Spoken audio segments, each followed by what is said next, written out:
everyone, and welcome. I'm Oriel Morrison-Higgins, and I'm joined today by Brendon Grylls, the Executive Chair of Richmond Vanadium Technology. Welcome, Brendon. Thanks for joining us today. Oriel, great to join the program. Thank you. Now, you've got some exciting news to share with us. You've just signed a binding agreement with RKP Global. Tell us what this is about and what it means for the company. Yeah, this is a couple of years in the making. Obviously, Richmond Vanadium is a large vanadium resource in sort of north central Queensland, in the community of Richmond, a beautiful little farming community, about 6 hours inland from Townsville. And we've been working through our approvals on that project over the last 3 or 4 years since our capital raise.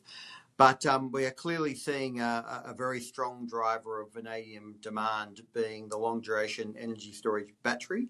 And RKP Power out of China are the biggest manufacturers of electrolyte, which is the acid component of batteries, and the biggest manufacturer of vanadium flow batteries in the world.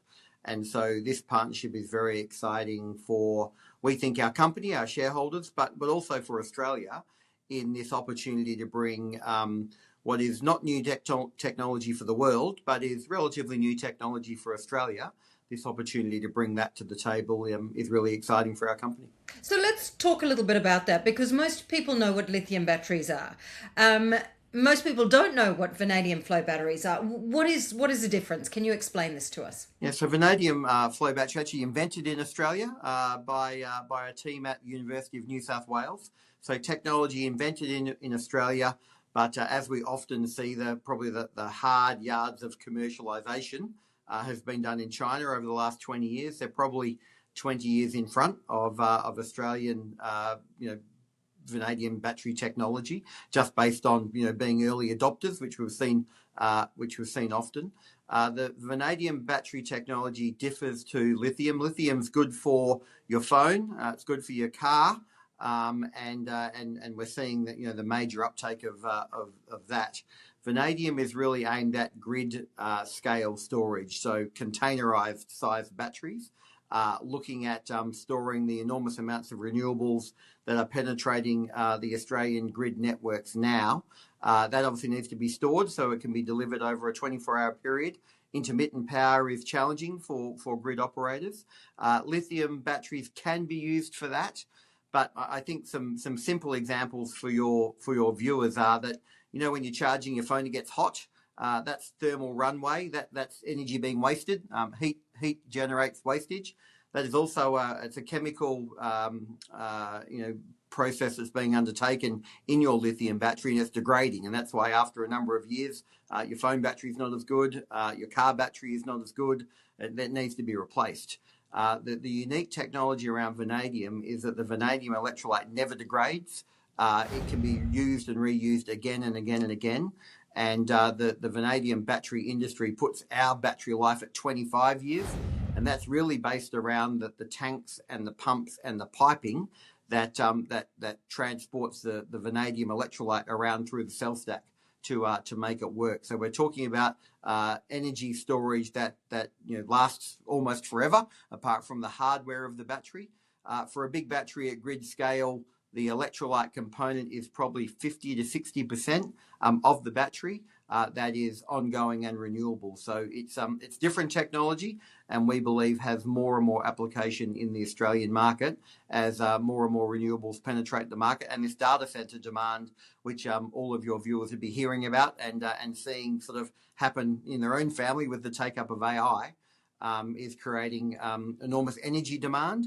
And so, therefore, the opportunity for long-duration energy storage flows very neatly with that. So your Richmond-Julia Creek project has to be now one of the largest vanadium deposits, certainly in Australia, if not the world. What's the vision now from taking it from a mine all the way to batteries? Well, this partnership with RKP is really driving that. As I said, we see a unique opportunity to partner with the world's best developer of vanadium flow battery technology, and right the way back from sort of the mine right through to battery manufacturing locally in Australia.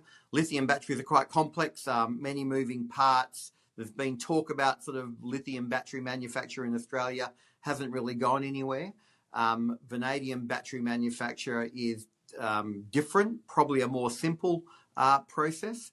And certainly our partnership with Ronke is indicating that that battery manufacture in Australia is absolutely possible.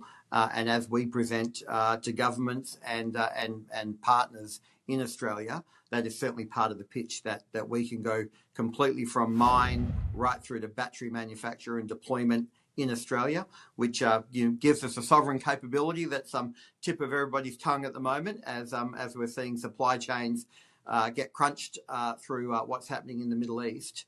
And so, we really see, I suppose, a pivot for our company over the last couple of years and looking at the supply. This vanadium resource in Richmond is one of the biggest in the world.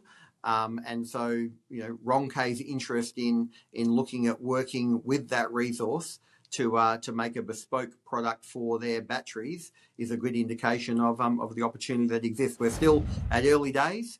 We've done some test work with them in China. They like what they see. More work to be done, and as the demand for long duration energy storage grows, so can our deployment of our resource into the Ronke technology. So that opportunity for being the battery technology to stabilise large renewable penetration into the grid is a real driver of our business at the moment.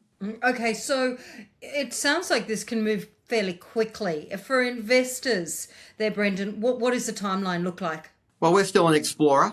We're pushing through our EIS and our environmental approvals at the moment with the Queensland government and the federal government. We're working closely with the Richmond Council, our local landowners, and all of those stakeholders. So as your viewers would know, approvals for junior companies are hard won. And so we've got a lot of focus on that at the moment.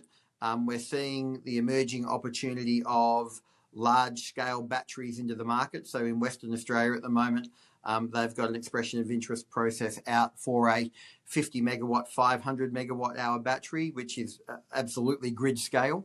And so we'll be participating in that with Ronke as the technology partner. But we see more and more opportunities for batteries of that scale happening across the energy networks of Australia. And of course, in China, this is already deployed technology. Japan at the moment probably has better policy settings for long duration energy storage. The Middle East, where the fact that vanadium batteries don't emit heat and aren't a fire risk, is very important to that Saudi type market. And so we're seeing growing opportunities there. So, but our sort of main game, obviously we're a miner, so we want to mine and sell our product. But if we can mine and sell our product to a local battery manufacturer in Australia to deliver Australia's long duration energy battery needs, that would be the holy grail of mine to battery, which I think has been talked about for a long time with lithium. Looks a little bit harder to get to. We're probably the next generation of that story. And it's my job and my little team's job to start to bring that to fruition. The partnership with Ronke starts to show that the big players in the world's long duration energy storage market are interested in the Australian vanadium resource story.